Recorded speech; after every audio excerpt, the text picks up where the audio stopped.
Here are 7 questions and answers about the UMS7 model.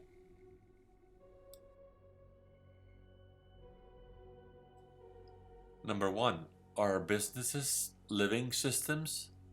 Let's begin this presentation by asking this question. The answer is clearly no, because a business may have many parts that are not alive. Trucks are not alive. Buildings and computers are not alive.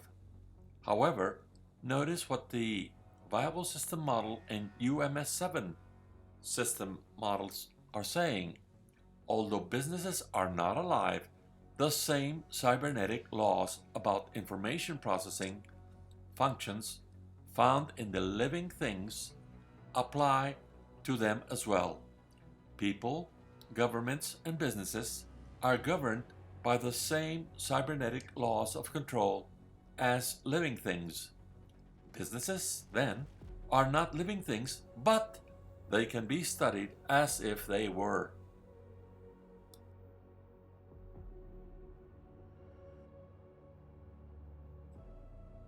Number 2. Why is it called universal? Universal means that it applies to all types of organization. The model shows that the same information processing structure can map perfectly to many different organizations at the same time. For instance, the nation state, a business, the human nervous system, a business startup, or the different roles taken by horses in a herd. It can map the 9 components of a Canvas business model or serve as a framework for an ERP software package.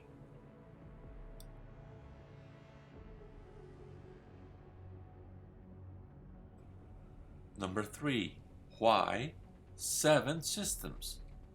The UMS7 model has 7 systemic functions working together to create a viable entity with its own distinct identity and its own relevant environment. These are the 7 systemic functions that have to be in place if we want an organization to be intelligent, to learn, adapt, and survive in spite of changes in its environment.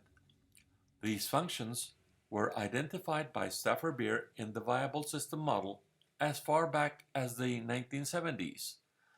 These functions are identity, planning, also called intelligence gathering, execution or synergy, coordination, operations, anomaly detection, and security. The UMS7 model added security as one more indispensable function. The UMS7 also shows the model as an input-output system located in its own relevant environment within a much larger social environment.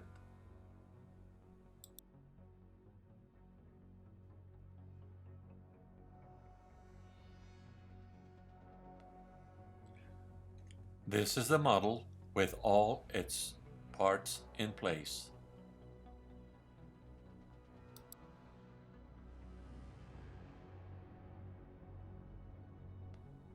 Number 4. Why is the UMS7 necessary now? We are in the early stages of a big paradigm change. We are in the middle of a huge worldwide transformation. Cybernetics produced the information age, but most business organizations are the product of Newtonian science and Aristotelian logic.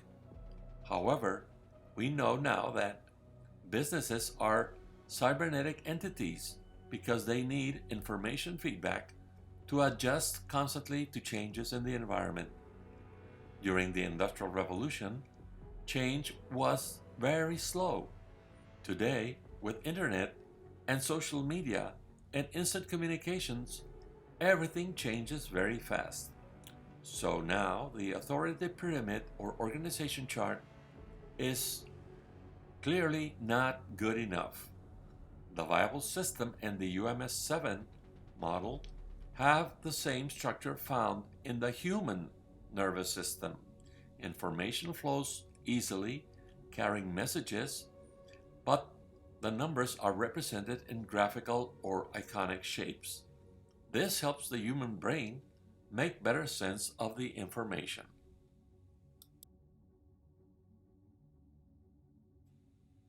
Number 5. What is the theory behind the UMS7?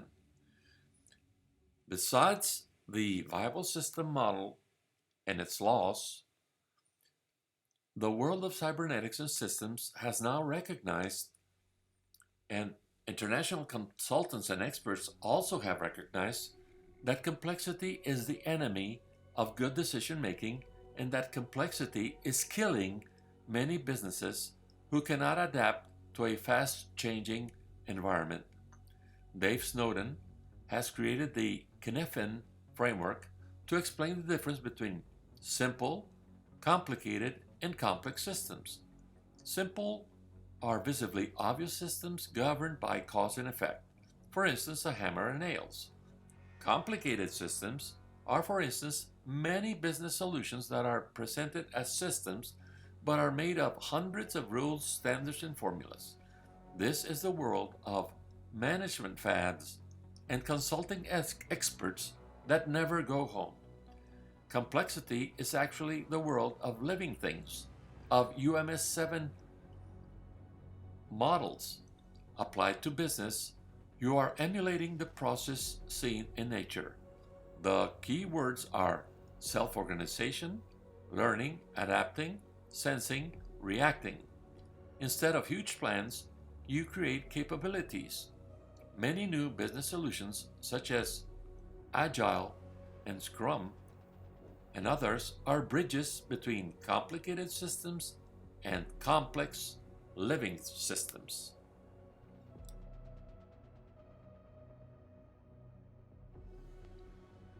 Why has the VSM not become a fad in the business world? Because fads usually take one simple idea at a time. Managers look for simple improvements. This is called reductionist thinking. In contrast, system thinking says that you have to consider all the parts of a system working together at the same time. This is exactly why it is called a system, something different from the simple sum of parts. There is a lot of resistance to change. People resist changing the models about the world they have in their heads. For instance, the first solar system model from Ptolemy lasted 14 centuries. It had the Earth in the center of the solar system.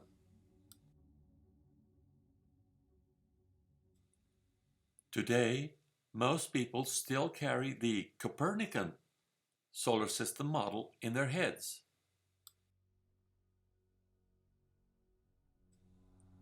However, a much more realistic model is the helical model shown here, with the sun traveling through space and the planets tracing a vortex.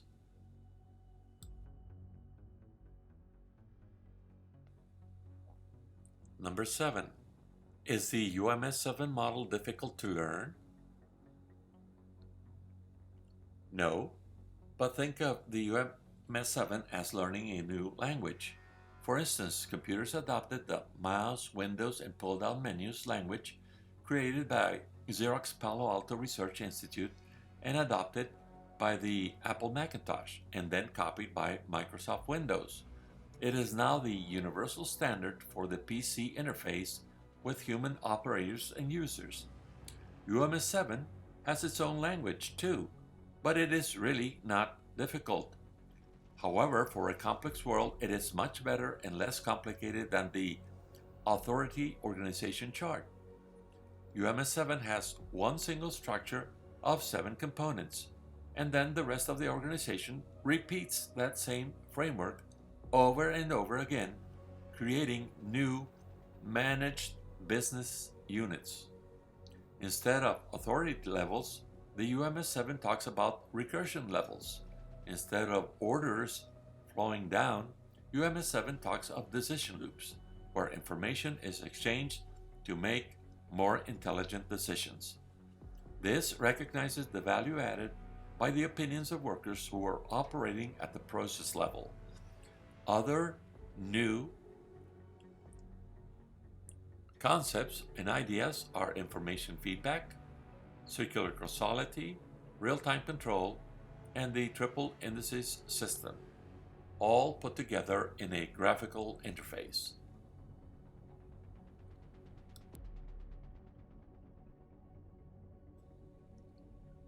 Thank you for your attention.